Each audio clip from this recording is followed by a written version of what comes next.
Hey guys, hope everyone is doing well. Man, it's been a really long time since I've done an updated walk around on the truck. And in fact, I think it's been like 2 years, and the last video, the truck was not nearly complete. So I've been wanting to do this for a really long time, but the truck is a lot more polished out now. Lots of updates and stuff like a supercharger and full interior on the camper, diesel heater, lighting, all that kind of stuff. So yeah, it's been 2 years. It's time to do an update. This truck is almost done as far as like major projects that I want to do on it, and I have a new truck I want to introduce at the end of this, and a new build and a new project I'm super excited about. But before we get started, I just want to say thank you to everybody who's subscribed to this channel. I was just watching that last walk around video, and when I put that out 2 years ago, I had like 70,000 followers on Instagram, and I think I had 37,000 subscribers on YouTube. And as of today, I have 204,000 followers on Instagram and 99,860 subscribers on YouTube. So I think in just a little bit, we're going to be at 100,000 subscribers on YouTube, 200 plus on Instagram, and I have TikTok now too with about 20,000. So I know I'm not just trying to like boast like how many followers I have. I just want to say thank you to each and every one of you guys, because the follower numbers and the follower counts and the interactions on all the content I've made on the truck and the reels and all that kind of stuff has changed my life, in the sense that this is what I can do full time now. Like, I get basically my dream job. Companies are hiring me to make content pieces for them, and it would not have happened without all you guys watching these videos and being so supportive. I get almost zero negativity on all the online platforms that I'm on, and that is absolutely crazy because it's the internet. So anyways, let's get back to the truck and I'll walk around the whole build and everything, but I just wanted to say thank you so much, and hope you enjoy this video. All right, let's start it off. So details, this is a 2001 Toyota Tacoma with 297,000 miles on it. So just about to hit 300,000 miles. I've owned it since it had 208,000 miles, and I bought it from the original family owner, and it was totally stock. So I've done everything here myself, including Mercedes seats swapped into the front that are powered. Zach, you know how comfortable these seats are. I have a 10-inch touchscreen, which, wow, that looks so dirty. But this is an Android touchscreen that has CarPlay and has forward and reverse cameras. Reverse camera is super dirty.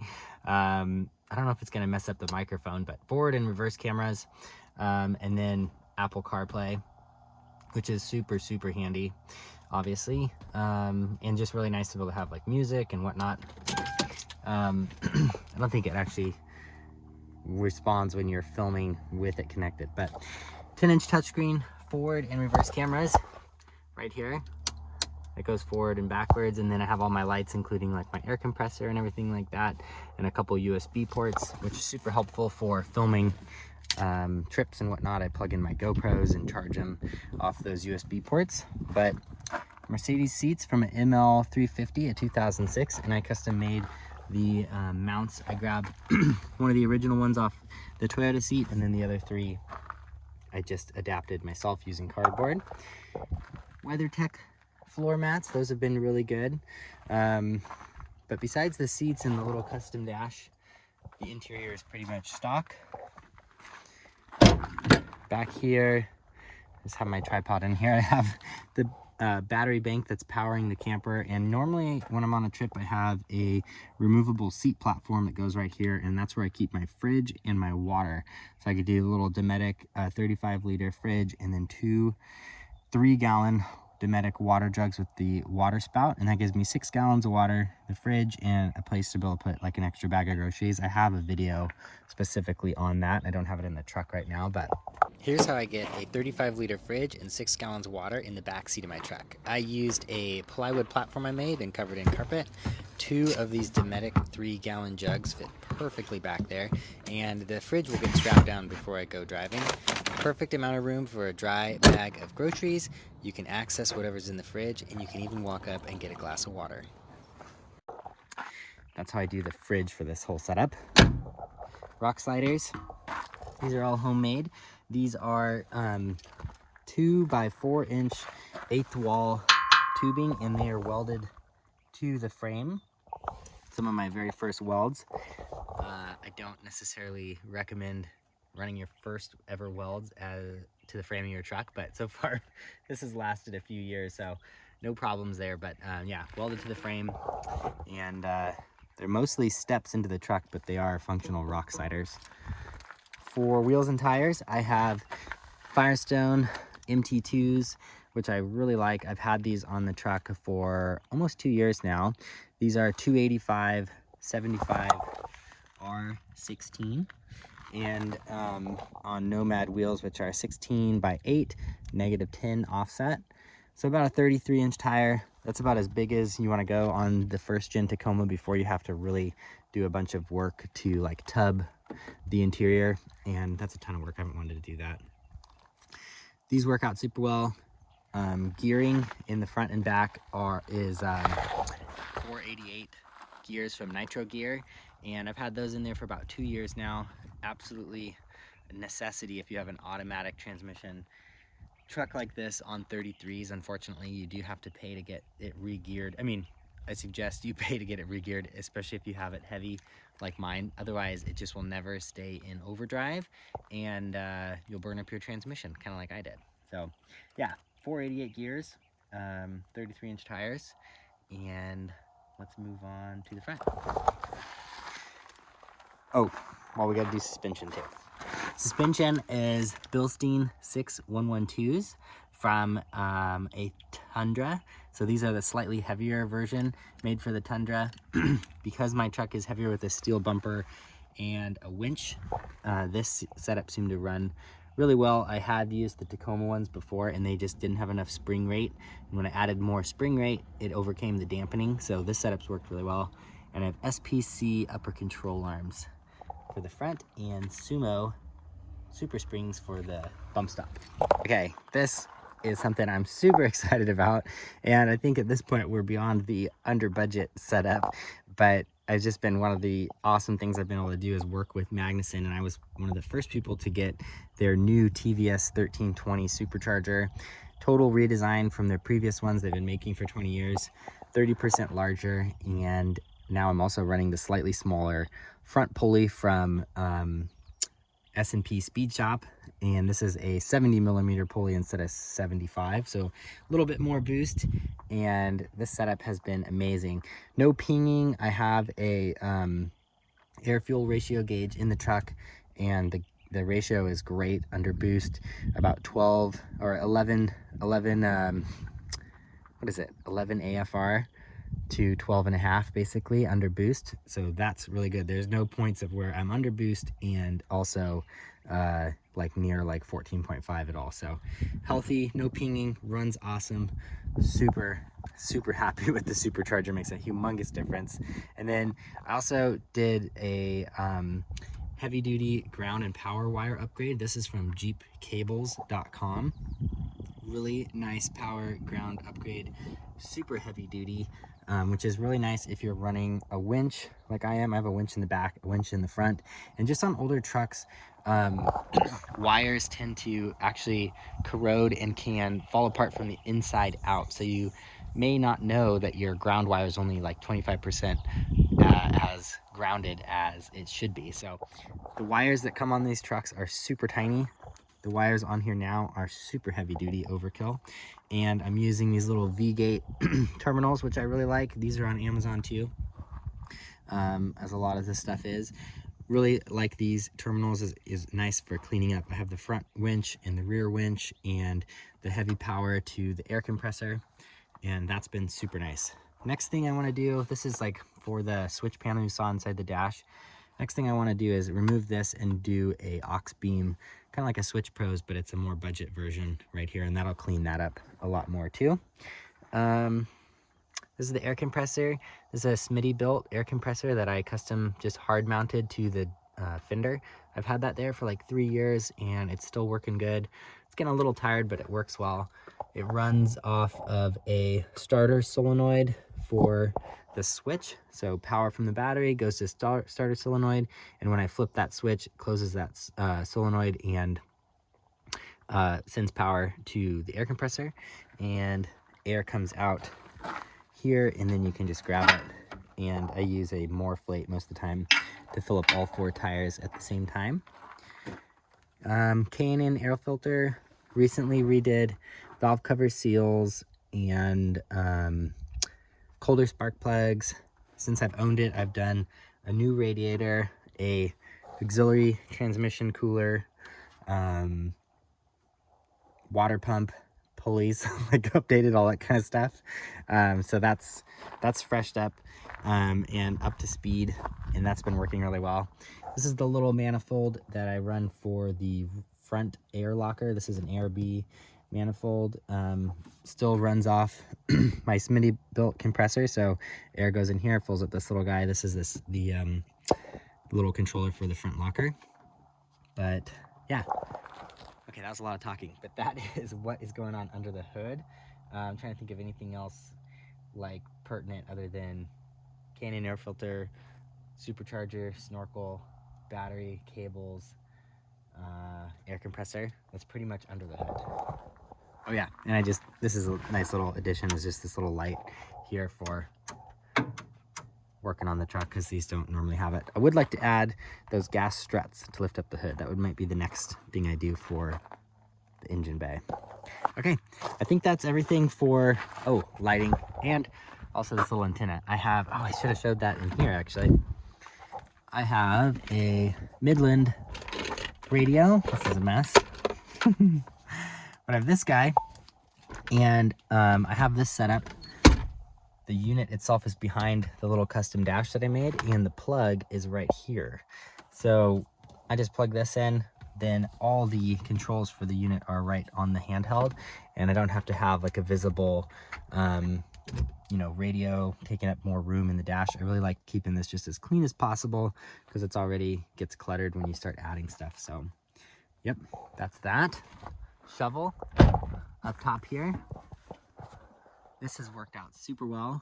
This is my little homemade light bar out of a Yakima rack with lights on the front that need to be replaced, but I keep it up there right now even though the lights aren't plugged in, because it's such a great spot for my shovel. And these little Rhino rack lockable mounts for like shovels and axes and stuff have worked out super well. Keeps the shovel there. I gotta make sure this doesn't contact.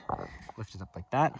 But really love having the shovel right there, because it's out of the wind and it's easy to access, and a little short shovel like that, super nice to have, especially in the sand like we have over in Pismo. Okay, so that's kind of like the details of suspension and tires and wheels and engine and front of the truck. Now we'll move on to the more juicy area, which is the flatbed and camper, bike rack, storage system, all that kind of stuff. Okay, first, maybe before we do that, check out this view. Like, what?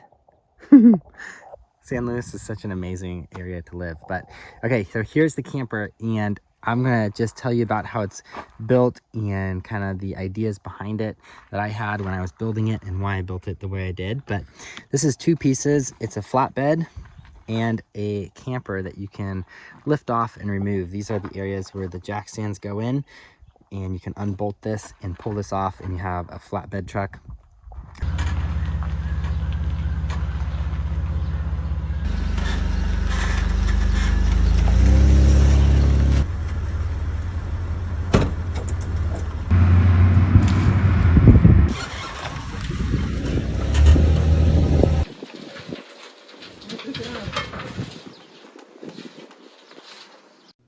I always get a lot of questions asking for specifics on how I remove the pop-up camper from the flatbed and go to the tray setup with the drop-down bed sides. This has been such a useful feature in the truck, and I'm able to use it for camping, but also be able to move fridges and beds. So here's the setup. They're basically trailer tongue jacks, and I just modified them. 3/4 inch steel tubing interfaces with 1 by 2 inch 8th wall square tubing that is welded into the frame of the camper.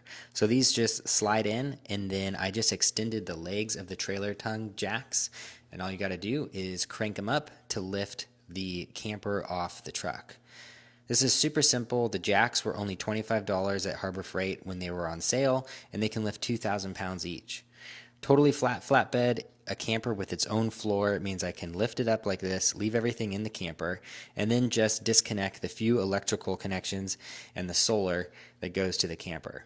Then I can drive out from under the camper and swap back over to the tray bed or move a couch or move a fridge. And overall, it's just been super helpful to be able to remove the camper to either work on the flatbed or work on the camper. And if you're thinking of building something like this yourself, I highly suggest making it removable.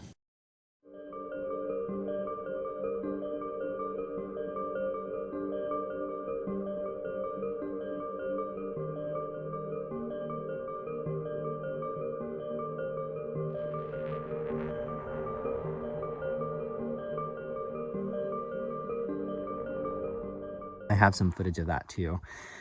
But yeah, flatbed is home built. It's 2x2, 1/8 wall steel tubing around the perimeter and for the main parts of it. And then the floor supports, like under here, these are all 1x2 16th wall tubing.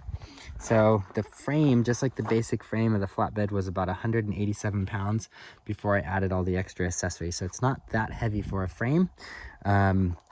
Tried to keep it as light as possible, but the idea behind this camper was just to have a super universal sleeping area that I could just crawl into no matter the weather, no matter like the place, no matter the time of day, and just be able to kind of crawl in there like a teardrop trailer and have a really comfortable place to sleep. So I've been super happy with that. It's worked out just like that, and this is what it looks like now. It's all new interior, finally all wood paneled.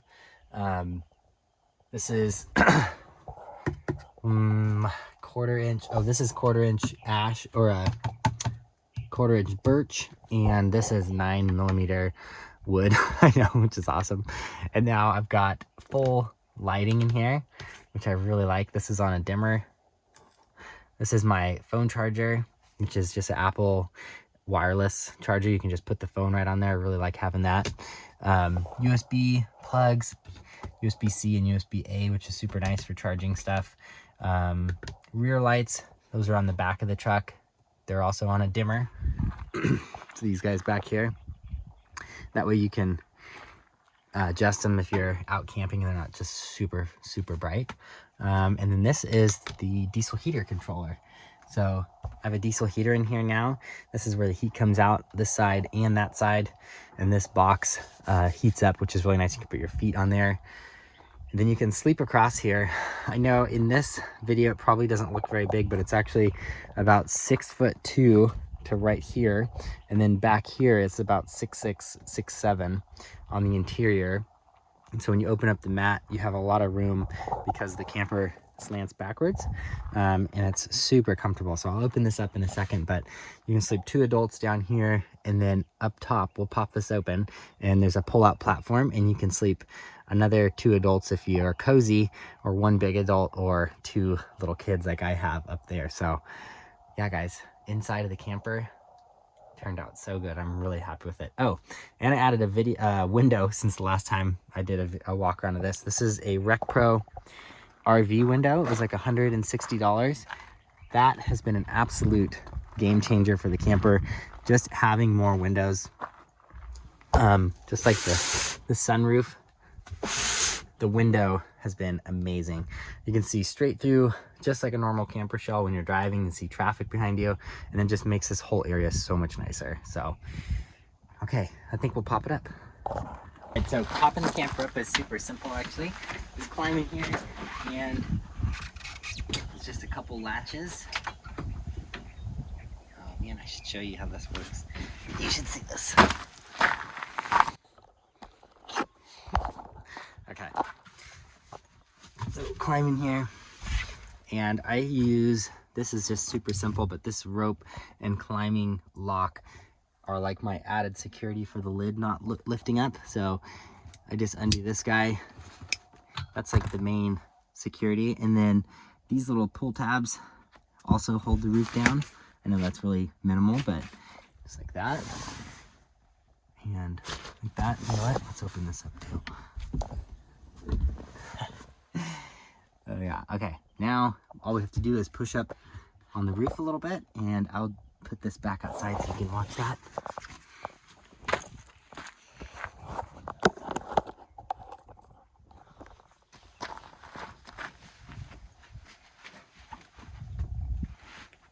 Oh, dang it, you know what I forgot? When you have the bike on here, you gotta slide the bike rack back just a little bit. This is part of keeping the bike super close to the camper. I mounted it to the slide. So you just put it back like this. And that way the handlebar clears. And then you can lift this guy up. In here. Yes.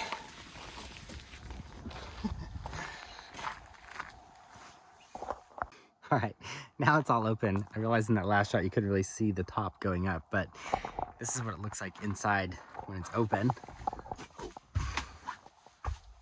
And you have full standing height in here, so like over 7 feet tall in here, which is super nice for being able to stand up and change clothes and all that kind of stuff.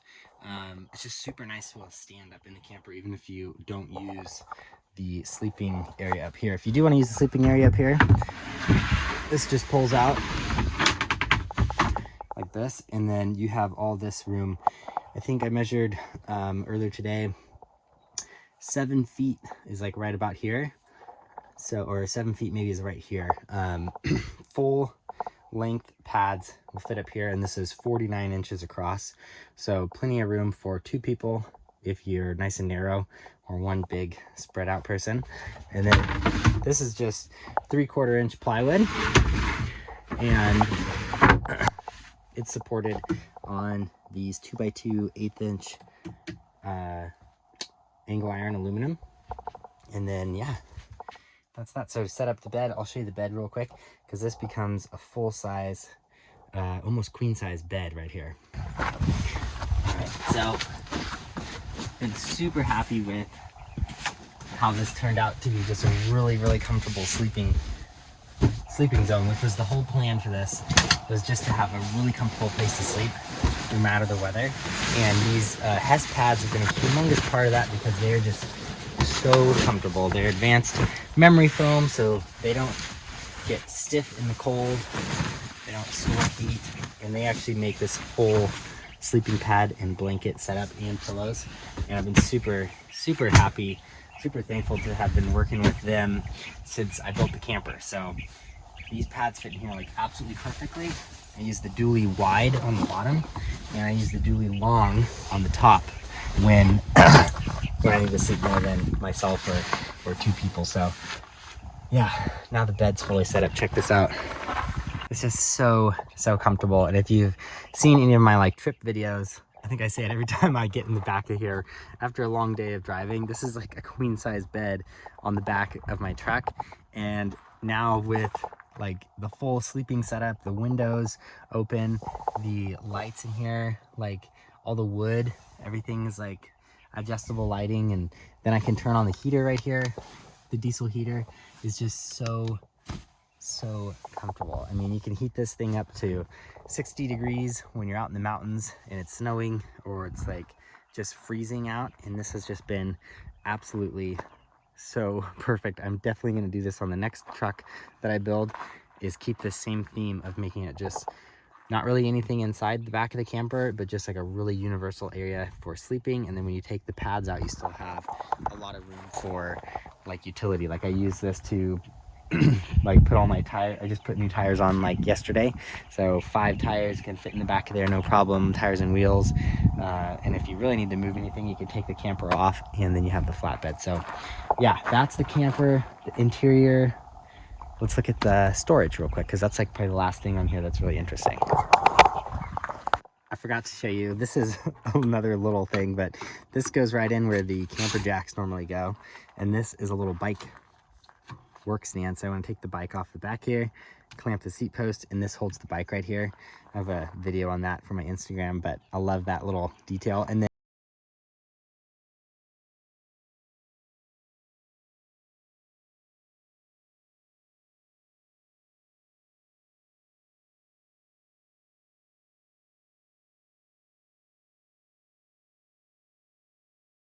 this is probably one of the more popular things on the truck is the storage.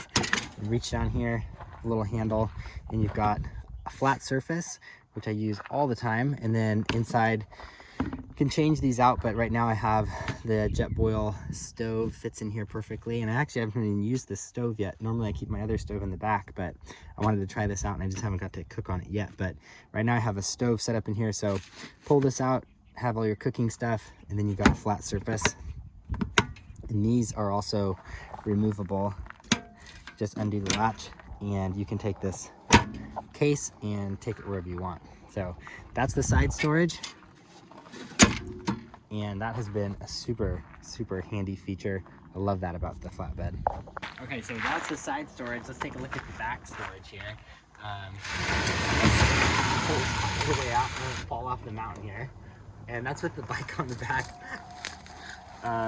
With the slide pulled all the way on the back, the idea here was just to utilize the underside of the camper to have some storage, because I wanted to keep this super clean, and because if I had the camper set up like this with the bed in there and I'm sleeping and I have all my storage like underneath like cubbies like inside the flatbed, then it just gets super annoying. You have to move your bed, lift stuff up, or if you have anything loaded in here you can't access stuff. So I try to keep as much storage as possible in these boxes on the sides, these cases in the back seats if I don't have anybody with me, and then I have one other storage area which is under the bed, which is down here, and that's like where tools are, my jack, the diesel heater, recovery gear, all that kind of stuff that doesn't get used super often. That's actually under the bed in the camper, and that's part of the flatbed. But the rear slide, this houses extra 4 gallons of gas, which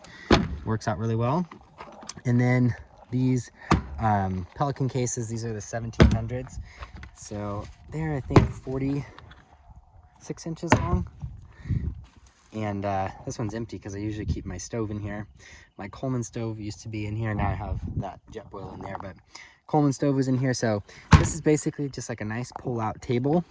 And all the flat surfaces, that's probably been one of the biggest advantages, or like biggest things I love about the truck and the storage solution. It's not necessarily even the extra space, but just having instant flat surfaces. So I have like a big table back here. I got a table on the side, which you can just, reach over. Instantly you have a table. You can set your camera, you can set your food, your shoes, whatever you need. It's super nice to have a flat surface, like so easily accessible. And that's been like a humongous benefit of this whole design. The drawbacks of the design is that if you have cases like this, besides that they're waterproof, which is awesome and airtight, is that you lose space for this amount of space available because you have all the walls, they're separated. So I think on the next time that I build like a rear pull-out storage on something, I probably won't use cases for this section. I'll do an aluminum box with a single lid and use one whole area so that I just get all this space that I'm losing right now that the cases lose just because of the way they're constructed. And I don't know if I'll go as far as to have gas storage like this. I'll probably have an extended tank. And so I could probably do a smaller slide or even just a one giant drawer, which would store a lot of gear. All right, let's put the bike back in. I don't know if I can do this without falling off the edge here, but put the bike back in and show you the rear winch bumper, because this is one of my other favorite little design projects was this winch bumper. I love the way that this turned out. These are all parts that I designed. This is actually laser cut from Cut Sin, but designed it out of cardboard and then translated it to CAD and then had that laser cut out. This is quarter inch, so almost, it's 3/4 of an inch wide, and super awesome recovery point, as well as little slider for the back of the truck. All the angles in the back of the truck worked out really well. I actually have a video of doing a like extreme drop into a gulch and back out where I like maxed out everything, and the whole bumper and everything did super well on that. But rear winch in the back, I love having a rear winch. The only time I've had to self-recover myself on my own, I used my rear winch to go backwards, which I think, you know, if you think about it, if you're on a trail and you need to, like, you get stuck and you need to turn around, oftentimes you want to just back out of the situation you just got into. If you're trying to just forge through and you got to get to the other side, then a forward pull is really good too. And it's nice to have that forward winch, but the rear winch is so nice for being able to self-recover yourself out of a situation that you don't want to go into anymore. So I've been really happy with the rear winch. Again, it's Bluetooth, just like the one in the front. It's a Warn. This is the 8,000 pound winch, and it's been really good. Okay, one of the last things I almost forgot, my spare tire setup. I have the spare tire underneath the truck in the original area, but I made my own brace for it to hold it to the frame. And the letdown for it, so if you want to access the spare, is actually with this shaft right here, same size as the lug nut. Spin this guy and you'll drop the spare tire. I really like that feature. Not that I have to change the tires all the time, but if you rotate your tires often, this is super nice to be able to drop this down quickly. You don't have to fish anything through, and it's just kind of a fun feature. I love like adding mechanical functions, and that's been one of my favorite. This is also the airbag control, so it has Firestone Ride Right helper airbags and this lets you isolate them, so now they're isolated. They won't pass air side to side, which helps a lot for body roll. I don't have a rear sway bar, I don't have a front sway bar, but I have these airbags, and when I'm on the highway, I can isolate them like this and keep them pumped up, and it really reduces roll. Once I get to the trail, I can make them pass air back and forth with help with articulation. As one wheel comes up, it squishes air out, pushes it into the other bag, and it just articulates better when they're set up like that. But I usually keep it like this when I'm on the road. And then you can fill left and right, or when you fill them like this, it fills both at the same time. So those have been really good, totally necessary for this setup to reduce roll. But in the future, I think something that would really improve just ride quality on the truck would be a custom leaf pack with tuned shocks. So right now it's just a leaf pack is two OEM Toyota packs. One the truck came with, the other one I found on Craigslist and I cut up and put it together, and then I have the Ride Right air helper spring. So when I take the camper off, I turn the airbags off and let all the air pass out, so there's no pressure on them at all, and that works really well. But I just don't take the camper off as much as I thought I would to make having the ride quality of just straight helper bags like as necessary. So if you're doing something similar to this, I would probably recommend getting a custom leaf pack. Yeah. All right, I think what we'll do now is I will wrap up and kind of just give you my pros and cons and what I would do the same and what I would do different if I was to build something similar to my truck again. All right, guys, well, that kind of wraps it up for the walk around of the truck.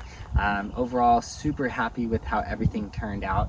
It's been super useful on all my trips. I've had it for, I've had this setup on here for about 50,000 miles and I've done a bunch of trips, and I really like it.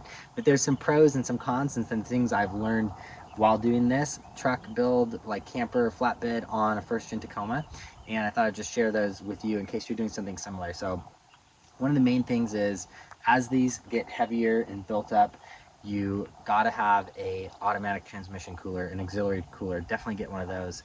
Definitely get some way to monitor the transmission temperature. I'm using a ultra gauge, and I can see my trans temp and engine temp, coolant temp, all that kind of stuff. Super important. This does super well. The transmission temperature is usually below 180, and when it gets hot, it's at like 200. And sometimes I've seen it spike up to 215, but that's really low for a truck like this, and it's not in the danger zone. If it goes above 215 and 230 is where you want to watch out.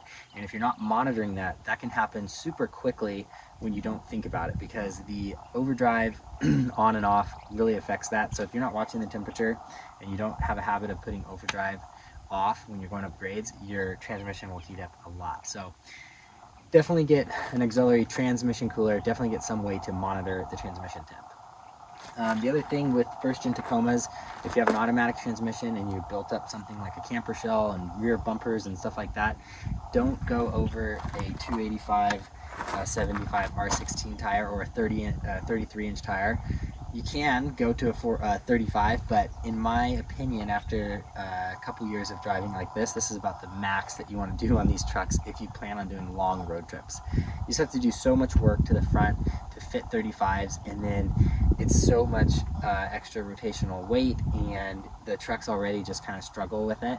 So 33-inch tire is probably the biggest I would go, and really if you do mostly fire roads and a lot of road, probably one size below that is like optimal. But if you do 33-inch tires, you do want to re-gear your diffs. So I went with 488s. The originals are 410s. 488 is just enough to drop it down to hold overdrive when you're cruising on the freeway, and it made a humongous difference like on long trips when you have grades, going up hills and into the wind. Made it way more drivable, because it wouldn't be very useful the way it's set up now if it wasn't re-geared. And then recently, on top of the re-gearing, the last couple of months I've had the supercharger, and that makes a world of difference with those combinations of transmission cooler, re-geared on 33s, makes it be able to cruise at 80 miles an hour no problem. So that's probably the biggest amount of wisdom I have for you. Try and keep it as light as possible.